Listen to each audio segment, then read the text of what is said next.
आज के समय में सऊदी अरब की दौलत का पैमाना वाकई हैरान करने वाला है। दुनिया की टोटल ऑयल सप्लाई का 15% से ज्यादा इनके कंट्रोल में है। इतना कि अगर ये चाहें तो थियोरेटिकली हर सिटीजन को लगभग $3 लाख तक दे सकते हैं। लेकिन आयरनी ये है कि जो चीज कभी इनकी सबसे बड़ी ताकत थी वही अब सबसे बड़ी कमजोरी बनती जा रही है। 2025 तक देश की आधी से ज्यादा इकोनॉमी और करीब 80% गवर्नमेंट रेवेन्यू सिर्फ और सिर्फ ऑयल इंडस्ट्री से आता था, और जो सेक्टर ऊपर से इंडिपेंडेंट नजर आते हैं उनकी जड़ें भी कहीं न कहीं तेल से ही जुड़ी हुई हैं। मिसाल के तौर पर एग्रीकल्चर को ही ले लीजिए। एक वक्त था जब सऊदी अरब ने रेगिस्तान में गेहूं उगाने के लिए अरबों डॉलर झोंक दिए। नतीजा ये हुआ कि कुछ सालों में वो दुनिया का 6th लार्जेस्ट व्हीट एक्सपोर्टर बन गया। लेकिन ये सफलता ऊपर से जितनी इम्प्रेसिव लगती थी, अंदर से उतनी ही हॉलो थी। असल में ये इंडस्ट्री कभी सेल्फ सस्टेनिंग नहीं थी, क्योंकि सरकार किसानों का अनाज उसकी असली कीमत से 5 गुना ज्यादा दाम पर खरीद रही थी, सिर्फ उन्हें बिजनेस में बनाए रखने के लिए। इस पूरे प्रोग्राम की लागत $85 अरब तक पहुंच गई और 2016 में इसे क्वाइटली बंद कर दिया गया। तेल की खोज को अब लगभग 1 सदी हो चुकी है और तब से सऊदी अरब बार बार अपनी इकोनॉमी को डाइवर्सिफाई करने की कोशिश करता आया है। लेकिन हर नया आइडिया पिछले से ज्यादा आउटलैंडिश लगता है। कभी 150 किलोमीटर लंबा फ्यूचरिस्टिक लाइन सिटी बनाने पर अरबों डॉलर खर्च, कभी डिजर्ट में स्की रिजॉर्ट, तो कभी बीच रेगिस्तान में एक टर्टल शेप्ड फ्लोटिंग सिटी। सुनने में सब ग्रैंड और विजनरी लगता है, लेकिन इकोनॉमिक पर्सपेक्टिव से ये उतना रैशनल नहीं था। उस समय लोगों को लगा कि ये किसी बड़े मास्टर प्लान का हिस्सा है, मगर जैसे जैसे डिटेल्स सामने आई, असली सवाल उठने लगा। ये पैसा आएगा कहां से? द लाइन, जो पहले 150 किलोमीटर लंबा बनने वाला था, अब सिमट कर सिर्फ 2.5 किलोमीटर रह गया है और इन प्रोजेक्ट्स की टोटल एस्टिमेटेड कॉस्ट $1.5 ट्रिलियन से ऊपर पहुंच चुकी है, यानी ओरिजिनल बजट का 3 गुना। अभी तक तो देश अपने रिजर्व से ये गैप भर रहा है, लेकिन वो भी 10 साल पहले के $750 अरब से घटकर अब $400 अरब रह गए हैं। इसी रफ्तार से चले तो 2036 तक रिजर्व्स खाली हो सकते हैं। इन्वेस्टर्स ने भी अब नोटिस लेना शुरू कर दिया है। सऊदी डिफॉल्ट के अगेंस्ट इंश्योरेंस रेट्स स्पाइक कर गए हैं, रेटिंग एजेंसीज वार्निंग्स दे रही हैं और बोरोइंग कॉस्ट्स तेजी से बढ़ रहे हैं। अब सवाल ये है कि क्या दुनिया के सबसे अमीर देशों में से एक भी कभी कंगाल हो सकता है? इसको समझने के लिए हमें हिस्ट्री में करीब 50 साल पीछे जाना पड़ेगा, जब सऊदी अरब की तस्वीर आज से बिल्कुल अलग थी। आज के हिसाब से उस दौर में एक आम मजदूर सालाना बस $6,000 कमाता था, यानी ग्लोबल एवरेज का आधा भी नहीं। लेकिन 1970 के दशक में एक ऐसा मोड़ आया जिसने पूरे देश की किस्मत पलट दी, द ऑयल क्राइसिस। 1973 का वो साल सऊदी अरब के लिए एक टर्निंग पॉइंट साबित हुआ। इजिप्ट और सीरिया ने इजराइल पर अचानक हमला किया, जिससे योम किपुर वॉर छिड़ गई और पूरा इलाका हलचल में आ गया। जैसे जैसे लड़ाई तेज हुई, यूएस ने इजराइल का साथ दिया और इसके जवाब में ओपेक के अरब मेंबर्स ने अमेरिका और उसके सहयोगियों की ओर जाने वाली तेल की सप्लाई एक झटके में बंद कर दी। रातों रात तेल की कीमत 4 गुना हो गई और पूरी दुनिया में आर्थिक भूचाल आ गया। डेवलप्ड नेशंस, जिनकी तरक्की सस्ती एनर्जी पर टिकी थी, अचानक उस सहारे से महरूम हो गए। वेस्टर्न वर्ल्ड में महंगाई बेकाबू हो गई। यूके में तो इन्फ्लेशन 25% तक पहुंच गया। लेकिन जहां बाकी दुनिया इस संकट से जूझ रही थी, वहीं सऊदी अरब के खजाने में इतना पैसा आने लगा कि समझ नहीं आ रहा था उसे कहां खर्च करें। सिर्फ एक सेंचुरी में एनुअल ऑयल रेवेन्यूज $4 अरब से बढ़कर $100 अरब से ऊपर पहुंच गए और एवरेज इनकम 2 गुनी हो गई। रेगिस्तानी कस्बे रातों रात मॉडर्न सिटीज में बदल गए और जिन स्काईलाइंस पर पहले मिट्टी की छोटी छोटी इमारतें थीं, वहां अब स्टील के गगनचुंबी टावर्स आसमान चूमने लगे। कागज पर सऊदी अरब भले ही बेहद अमीर दिखता हो, लेकिन इसकी तरक्की का रास्ता यूएस, यूरोप या ईस्ट एशिया जैसा नहीं रहा। आमतौर पर कोई भी देश तब सस्टेनेबल तरीके से अमीर बनता है जब वो एग्रीकल्चर से मैन्युफैक्चरिंग और फिर सर्विसेज की तरफ ट्रांजिशन करता है। यही ब्लूप्रिंट ज्यादातर वेस्टर्न नेशंस ने अपनाया, जिससे पैदा हुई दौलत समाज में ज्यादा इवनली डिस्ट्रीब्यूट हुई और इकोनॉमी के हर हिस्से में स्पेंडिंग का हेल्दी फ्लो बना रहा। सऊदी अरब का मामला अलग है। इसकी ग्रोथ लगभग पूरी तरह तेल पर टिकी रही और बाकी इंडस्ट्रीज को डेवलप करने की जरूरत ही महसूस नहीं हुई। मॉडर्न इकोनॉमी के जो पिलर्स माने जाते हैं, diversified private sector, strong export manufacturing, tech innovation, यहाँ लगभग नदारद हैं। करीब 70% लोग गवर्नमेंट के पेरोल पर हैं और उस बजट का 75% सीधा ऑयल मनी से आता है। तुलना के लिए यूएस में सिर्फ 15% लोग गवर्नमेंट में काम करते हैं। इस डिपेंडेंसी ने एक ऐसा पॉलिटिकल सिस्टम खड़ा कर दिया जिसमें असली पावर एक ही खानदान के हाथ में है। सऊदी रॉयल फैमिली की नेटवर्थ $1.4 ट्रिलियन है, ब्रिटिश शाही परिवार से 50 गुना ज्यादा, और उससे भी अहम, इनके पास देश की पूरी इकोनॉमिक सिस्टम पर कंट्रोल है। इस पावर के साथ ब्रॉडर बेस्ड इकोनॉमी बनाने का कोई दबाव नहीं। क्योंकि सरकार का सर्वाइवल पॉपुलर सपोर्ट पर डिपेंड नहीं करता। ह्यूमन राइट्स का रिकॉर्ड भले ही खराब हो, लेकिन चुनाव न होने की वजह से 1980 के दशक में इन्होंने ऑयल एक्सट्रैक्शन इंफ्रास्ट्रक्चर में दर्जनों अरब डॉलर झोंक दिए। नतीजा ये हुआ कि प्रोडक्शन कैपेसिटी सिर्फ 2 दशकों में 3 मिलियन से बढ़कर 10 मिलियन बैरल प्रतिदिन हो गई। लेकिन एक ऑटोक्रेटिक सिस्टम जो लगभग पूरी तरह एक ही इंडस्ट्री पर टिका हो, उसमें रिस्क भी उतने ही बड़े हैं। अगर तेल की कीमत गिर जाए तो सिर्फ रॉयल फैमिली नहीं, पूरा सिस्टम हिल जाता है। 2014 की प्राइस क्रैश में ऑयल रेवेन्यूज प्रैक्टिकली ओवरनाइट आधे हो गए। सरकार को खर्च पूरे करने के लिए भारी कर्ज लेना पड़ा। बजट डेफिसिट जीडीपी के 15% तक पहुंच गया, जो रिकॉर्ड हाई था, और प्राइवेट इंडस्ट्री न होने के कारण कोई असली सेफ्टी नेट मौजूद नहीं था। नतीजा ये कि कुछ ही महीनों में एवरेज इनकम करीब 20% गिर गई। तेल की कीमतें बाद में वापस बढ़ी और इकोनॉमी ने थोड़ी रफ्तार पकड़ी, लेकिन उस झटके ने एक गहरी सच्चाई उजागर कर दी कि मिडिल ईस्ट के सबसे बड़े मुल्कों में से एक का पूरा सिस्टम कितना नाजुक है। अगर तेल का पैसा आना बंद हो जाए तो पूरा ढांचा बिखर सकता है, और शायद ये प्रोसेस अब शुरू भी हो चुका है। सऊदी शाही परिवार को ये बात साफ समझ आ चुकी थी कि अगर देश की इकोनॉमी को लंबे समय तक बचाना है तो पुराने मॉडल से निकलकर एक बड़ा और तेज बदलाव लाना ही पड़ेगा। इसी सोच के साथ 2016 में उन्होंने लॉन्च किया विजन 2030, एक ऐसा प्लान जिसका मकसद था एक ऑयल डिपेंडेंट ऑटोक्रेसी को बदलकर एक मॉडर्न डाइवर्सिफाइड इकोनॉमी बनाना।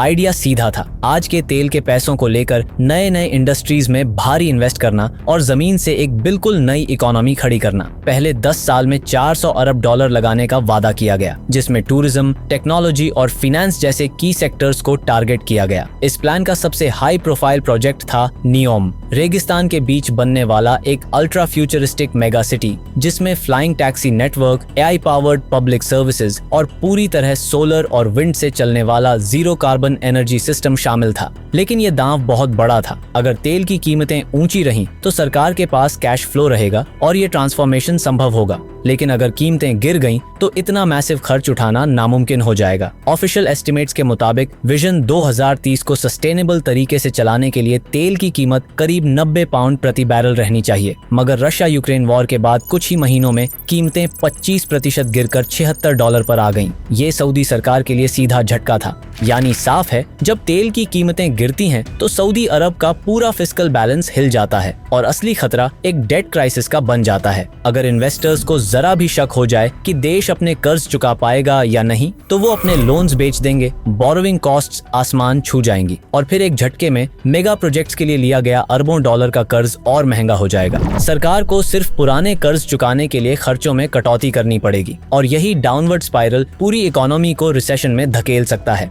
विजन 2030 अब एक कैलकुलेटेड इन्वेस्टमेंट से ज्यादा एक महंगा और हाई रिस्क गैम्बल नजर आने लगा है। इसके कई फ्लैगशिप प्रोजेक्ट्स या तो शेड्यूल से काफी पीछे हैं या फिर अपने शुरुआती बजट से कई गुना ज्यादा खर्च कर रहे हैं, और कुछ तो अंदरूनी गड़बड़ियों में उलझे हुए हैं। सबसे बड़ा उदाहरण है नियोम, जिसकी शुरुआती लागत $500 बिलियन आंकी गई थी, लेकिन अब इसका अनुमान ट्रिलियन तक पहुंच चुका है। इंटरनल रिव्यूज के मुताबिक 2030 तक इसका सिर्फ 1% ही पूरा हो पाएगा। इसका सबसे आइकॉनिक हिस्सा द लाइन सिटी, जो 170 किलोमीटर लंबा बनने वाला था, अब सिमटकर महज 2.4 किलोमीटर रह गया है, और वो भी सिर्फ 3 लाख लोगों के लिए डिजाइन किया गया है।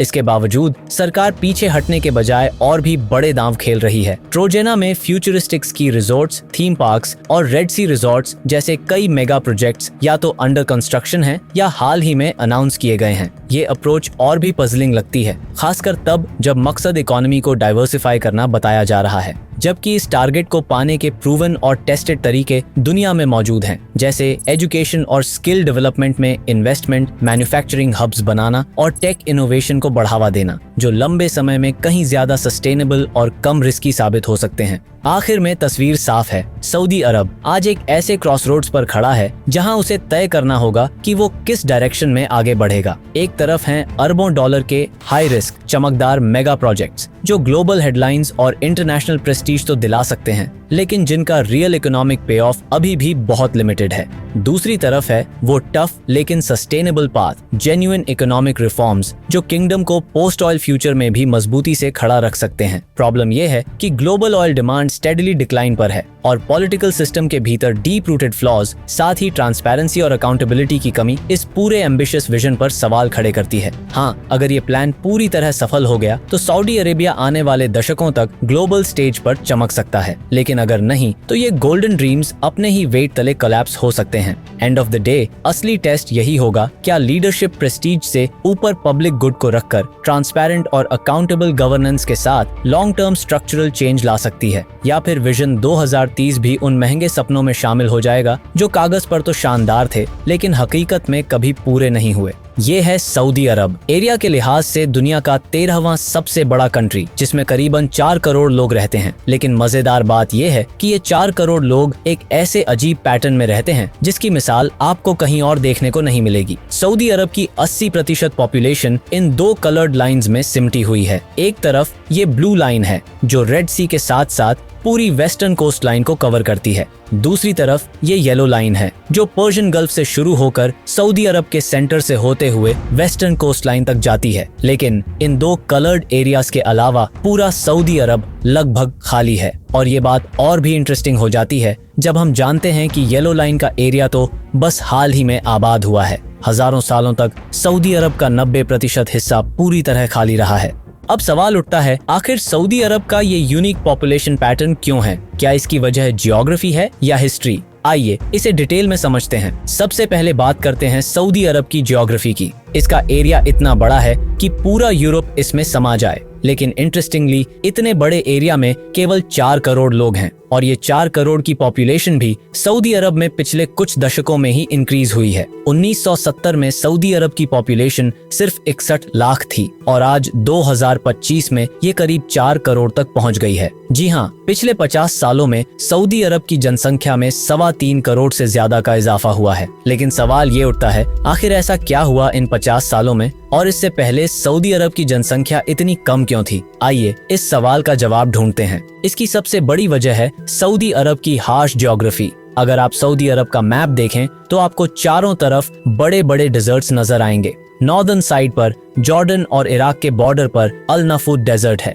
और सदर्न साइड पर दुनिया का सबसे बड़ा और सबसे खतरनाक रेगिस्तान है, जिसे अरबी में रब अल खाली और इंग्लिश में द एम्प्टी क्वार्टर कहते हैं। अगर आप गूगल मैप्स पर इस एरिया को देखें तो आपको समझ आएगा कि इसे एम्प्टी क्वार्टर क्यों कहा जाता है। इस पूरे रीजन में कोई रोड, रेल या बस्तियां नहीं दिखेंगी। इसकी वजह है कि इस रेगिस्तान में इतने बड़े और खतरनाक रेत के तूफान आते हैं जितने हमारी पूरी दुनिया में कहीं और नहीं आते। गर्मियों में यहाँ का टेम्परेचर 55 डिग्री सेल्सियस तक पहुँच जाता है। वहीं सर्दियों में ये इतना ठंडा हो जाता है कि टेम्परेचर -7 डिग्री सेल्सियस तक गिर जाता है। ऐसी हार्श कंडीशंस की वजह से सऊदी अरब का सेंट्रल, नॉर्दर्न और सदर्न रीजन हजारों सालों तक खाली रहा और यही वजह है कि इन एरियाज में ट्रेड भी बहुत मुश्किल था। सऊदी अरब के पड़ोसी कंट्रीज जैसे कि जॉर्डन, इराक, ओमान, सबके बॉर्डर सऊदी अरब से जुड़े हुए हैं। लेकिन इस डिजर्ट की वजह से सेंचुरीज तक इन देशों के बीच ट्रेड और मूवमेंट बेहद चैलेंजिंग रहा। अगर आप ओमान को देखें तो ऐसा लगता है मानो ये पूरा कंट्री डिजर्ट से लॉक हो गया हो, मतलब आगे समुद्र है और पीछे खतरनाक डिजर्ट। लेकिन क्या आप जानते हैं कि 20वीं सदी से पहले इस डिजर्ट को पार करने का कोई सोच भी नहीं सकता था। 1931 में पहली बार एक ब्रिटिश एक्सप्लोरर मार्क एवंस ने लोकल अरबियों के साथ मिलकर 60 दिनों में इस रेगिस्तान को पार किया और फिर 2018 में पहली बार यहाँ एक हाईवे बनाई गई जो ओमान को सऊदी अरब से जोड़ती है। इससे पहले अगर किसी को बिना एयर ट्रैवल के सऊदी अरब से ओमान जाना होता तो उन्हें यूएई के थ्रू 18 घंटे की लंबी ड्राइव करनी पड़ती थी। ये हाईवे न सिर्फ 2 देशों को जोड़ती है बल्कि सऊदी अरब की हार्श ज्योग्राफी की एक मिसाल भी है। सऊदी अरब की ज्योग्राफी का दूसरा इंटरेस्टिंग पहलू ये है कि ये दुनिया का सबसे बड़ा कंट्री है जिसमें एक भी परमानेंट रिवर नहीं है। और सिर्फ सऊदी अरब ही क्यों, पूरे गल्फ रीजन में यानी कि यमन, ओमान, यूएई, कटार, बहरीन और कुवैत में भी कोई नदी नहीं है। अब ये सुनकर आपको लगेगा कि इस रीजन में पानी की कमी होगी, लेकिन अरेबियन पेनिनसुला में सबसे ज्यादा बारिश सऊदी अरब और यमन की वेस्टर्न कोस्ट लाइन पर होती है और यही वजह है कि यमन की पॉपुलेशन ओमान, यूएई और बाकी गल्फ कंट्रीज से काफी ज्यादा है। यही पॉपुलेशन पैटर्न आज के समय में सऊदी अरब पर काफी इम्पैक्ट डाल रहा है। यमनी सिविल वॉर का असर सबसे ज्यादा सऊदी अरब पर पड़ता है। ओमान और यमन के बीच तो रब अल खाली डिजर्ट है जहां कोई भी आबादी नहीं है, लेकिन सऊदी अरब के सबसे पॉपुलेटेड एरियाज जैसे जदा और रियाद यमन के पॉपुलेटेड सिटीज के बिल्कुल करीब हैं। इसी वजह से हूथी रेबल्स अक्सर सऊदी अरब को मिसाइल अटैक से थ्रेटन करते रहते हैं। अब यहाँ पर एक बड़ी इंटरेस्टिंग चीज ये है कि सऊदी अरब के सारे बड़े शहर जैसे कि मक्का, मदीना, जदा और रियाद सब इस हाई पॉपुलेशन सर्कल से बाहर लोकेटेड है। मक्का और मदीना की लोकेशन हजारों साल की रिलीजियस हिस्ट्री से जुड़ी है। अगर आप सऊदी अरब के सबसे मशहूर शहरों जेद्दा और मक्का को देखें तो ये एक दूसरे से काफी करीब हैं। इनकी location Mediterranean sea, gulf of Aden, Persian gulf और रूब अल खाली से लगभग इक्वल डिस्टेंस पर है। और इसी स्ट्रैटेजिक लोकेशन का मतलब ये था कि हजारों सालों से इंडिया, ईरान, ईस्ट अफ्रीका और इजिप्ट से आने वाले ट्रेडर्स के लिए इन शहरों को अवॉइड करना लगभग नामुमकिन था। स्टीम शिप्स और सुएज कनाल बनने से पहले इजिप्ट से लेकर इंडिया तक का जमीनी और समुद्री ट्रेड इसी रूट से होता था और इसी वजह से मक्का, मदीना और जेद्दा न सिर्फ धार्मिक बल्कि इकोनॉमिक फोकल पॉइंट्स भी बन गए। इनका प्रभाव अरब दुनिया के इतिहास में हमेशा से खास रहा है। अगर आप मैप को जूम इन करें तो मक्का के नॉर्थ में सारा पहाड़ी इलाका है। ये पहाड़ मक्का की प्राकृतिक सुरक्षा के लिए भी जाने जाते हैं। और अगर आप मक्का से थोड़ा नॉर्थ ईस्ट की तरफ जाएं तो आपको तईफ मिलेगा, अ ब्यूटीफुल सिटी जिसे हर तरफ ग्रीनरी और ठंडे मौसम के लिए जाना जाता है। ताइफ को पुराने वक्तों में कुरैश के बड़े सरदारों और अमीरों का पसंदीदा हिल स्टेशन माना जाता था। गर्मियों में मक्का की गर्मी से बचने के लिए ये लोग यहीं समय बिताते थे। लेकिन जैसे ही आप ताइफ से आगे बढ़ते हैं आपको एकदम फ्लैट रेगिस्तान दिखाई देगा। ये सारा इलाका आज भी बारिश की कमी से जूझ रहा है और यही वजह है कि हजारों सालों से इस रीजन में ज्यादा आबादी नहीं रही। सिर्फ रियाद के आसपास के कुछ हिस्सों में ही बंजर जमीन पर अरबों की छोटी छोटी बस्तियां थीं। यह सिचुएशन 20वीं सदी की शुरुआत तक ऐसी ही रही। 1900 में सऊदी अरब की पॉपुलेशन सिर्फ 25 लाख थी और इसमें से 99% लोग सऊदी अरब की वेस्टर्न कोस्ट लाइन में रहते थे। लेकिन फिर 1930 के बाद सऊदी अरब का पॉपुलेशन पैटर्न बदलने लगा। 1932 में रियाद की अल सऊद फैमिली ने सऊदी अरब का कंट्रोल ले लिया और इसे देश का कैपिटल डिक्लेयर कर दिया। अब सवाल ये है कि आखिर रियाद को ही कैपिटल क्यों बनाया गया? क्या ये सिर्फ इसलिए था कि अल सऊद फैमिली का ताल्लुक रियाद से था या इसके पीछे कुछ और बड़ा रीजन था? असल में मक्का और मदीना को कैपिटल बनाने का ऑप्शन नहीं था क्योंकि वहां नॉन मुस्लिम्स का जाना अलाउड नहीं है और चूंकि एक देश के कैपिटल में फॉरेन डेलीगेट्स, एम्बेसडर्स और वर्ल्ड लीडर्स का आना जाना होता है, सऊदी अरब के लिए इंटरनेशनल रिलेशंस मेंटेन करना मुश्किल हो जाता। इसलिए रियाद को चुना गया। फिर 1938 में रियाद के पास बड़े ऑयल रिजर्व्स खोजे गए। यही वो टर्निंग पॉइंट था जिसने सऊदी अरब की तकदीर बदल दी। 1970 तक सऊदी अरब दुनिया की 15% ऑयल सप्लाई कर रहा था। बिलियंस ऑफ डॉलर्स इकोनॉमी में आने लगे और इसके साथ साथ देश का इंफ्रास्ट्रक्चर और पॉपुलेशन पैटर्न भी बदलने लगा। जहां 1920 से पहले सऊदी अरब की ईस्टर्न कोस्ट लाइन पर चंद 100 लोग ही रहते थे, वहां अब ऑयल इंडस्ट्री का हब बन गया। आज ये शहर जैसे दमाम, अल खोबार और al Jubail state of the art metropolitan cities बन चुके हैं। इन शहरों में 20 लाख लोग रहते हैं और ये सब पिछले 40 से 50 सालों में हुआ है। 1970 के बाद सऊदी अरब दुनिया की सबसे बड़ी वेलफेयर स्टेट बन गया। यहाँ किसी पर कोई टैक्स नहीं था। एजुकेशन, बिजली, पानी, पेट्रोल और यहाँ तक कि घर देना भी सरकार की जिम्मेदारी थी। सऊदी नेशनल्स को इतनी सुविधाएं मिल रही थीं कि उन्हें नौकरी करने में कोई इंटरेस्ट नहीं था। यहीं से सऊदी अरब की इकॉनमी में एक गैप पैदा हुआ। जॉब्स तो थीं, लेकिन लोकल्स उन्हें करना नहीं चाहते थे। इस गैप को फिल करने के लिए इंडिया, पाकिस्तान, बांग्लादेश, अफगानिस्तान, इंडोनेशिया और इजिप्ट से हजारों वर्कर्स को बुलाया गया। ये लोग कंस्ट्रक्शन, ट्रांसपोर्टेशन और सर्विस इंडस्ट्रीज में काम करने लगे।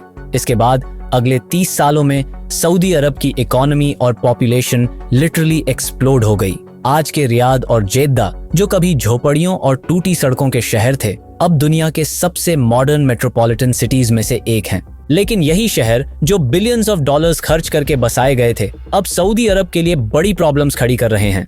1980 में सऊदी ने अंडरग्राउंड वाटर रिजर्व्स खोजे और आर्टिफिशियल एक्वाइफर्स बनाए, लेकिन बारिश न होने और एक्सेसिव कंजम्पशन की वजह से ये वाटर रिजर्व्स अब सूखते जा रहे हैं। पूरे सऊदी अरब में सिर्फ 0.5% जमीन खेती के लिए यूजेबल है। इसका मतलब है कि सऊदी अरब अपनी फूड सप्लाई के लिए पूरी तरह इंपोर्ट्स पर निर्भर है। सऊदी अरब की कुल जमीन का 99.5% हिस्सा खेती के लायक नहीं है, और यही वजह है कि सऊदी अरब को अपना ज्यादातर खाना बाहर से इंपोर्ट करना पड़ता है। लेकिन 1980 और 90 के दशक में सऊदी सरकार ने फैसला किया कि देश को फूड इंपोर्ट्स पर निर्भर नहीं रहना चाहिए। इसके लिए किसानों को हेवी सब्सिडीज और आर्टिफिशियल पानी की सप्लाई दी गई। इससे सऊदी अरब में आर्टिफिशियल फार्मलैंड्स तैयार हुए और कुछ समय के लिए देश को फूड सिक्योरिटी में बड़ी कामयाबी भी मिली। लेकिन ये सक्सेस सस्टेनेबल नहीं थी, क्योंकि इन फार्मलैंड्स का पानी अंडरग्राउंड आर्टिफिशियल एक्विफर्स से आ रहा था। 2010 तक इन एक्विफर्स का 80% पानी खत्म हो चुका था।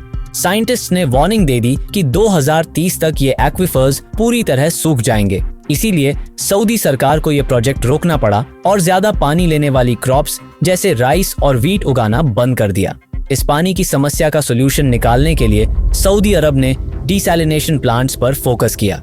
आज सऊदी अरब दुनिया के सबसे बड़े डिसैलिनेशन प्लांट्स ऑपरेट करता है। पर्शियन गल्फ के साथ इन प्लांट्स में समुद्र के खारे पानी को साफ किया जाता है और फिर इसे रियाद, दमाम और अन्य ईस्टर्न सिटीज तक पहुंचाया जाता है। इसी तरह वेस्टर्न कोस्टलाइन पर भी 12 डिसैलिनेशन प्लांट्स लगाए गए हैं, जो मक्का, जेद्दा और आसपास के शहरों तक साफ पानी की सप्लाई देते हैं। ये एक अनबिलीवेबल काम है, लेकिन इसका बड़ा खर्चा सऊदी अरब के ऑयल रेवेन्यूज पर डिपेंड है, क्योंकि इन डिसैलिनेशन प्लांट्स को चलाने के लिए बहुत ज्यादा पैसा चाहिए। इसी वजह से किंग मोहम्मद बिन सलमान अब सऊदी अरब की इकोनॉमी को ऑयल से डाइवर्सिफाई करने पर जोर दे रहे हैं, ताकि फ्यूचर में सऊदी अरब की ऑयल पर डिपेंडेंस कम हो सके। आजकल दुनिया फ्यूल से इलेक्ट्रिक ट्रांसपोर्ट की तरफ बढ़ रही है, और जैसे ही यह बदलाव पूरा होगा, ऑयल प्रोड्यूसिंग कंट्रीज के लिए बहुत बड़ी प्रॉब्लम्स खड़ी हो सकती हैं। सऊदी अरब के नेताओं ने जिस तरह रियाद और दूसरे शहरों को ट्रांसफॉर्म किया, अपने लोगों को आसानी दी, वो वाकई अनबिलीवेबल है। वहीं दूसरी ओर हम जिस नेचुरल रिसोर्सेज और बेस्ट जियोग्राफी में रहते हैं, जहां बर्फ से लेकर रेगिस्तान तक सब कुछ है, फिर भी गरीबी और भूख का सामना कर रहे हैं, शायद इसलिए कि हमें ऐसी विजनरी लीडरशिप नहीं मिल पाई। उम्मीद है कि अब हमें भी ऐसी लीडरशिप मिले जो हमें आगे बढ़ा सके। अगर आपको ये वीडियो पसंद आई हो तो चैनल को सब्सक्राइब जरूर कर लें। आपके लिए शायद ये एक छोटी सी बात हो, लेकिन हमें इससे बहुत मोटिवेशन मिलती है। हमारे साथ जुड़े रहें और मिलते हैं अगले वीडियो में एक और इंटरेस्टिंग टॉपिक के साथ।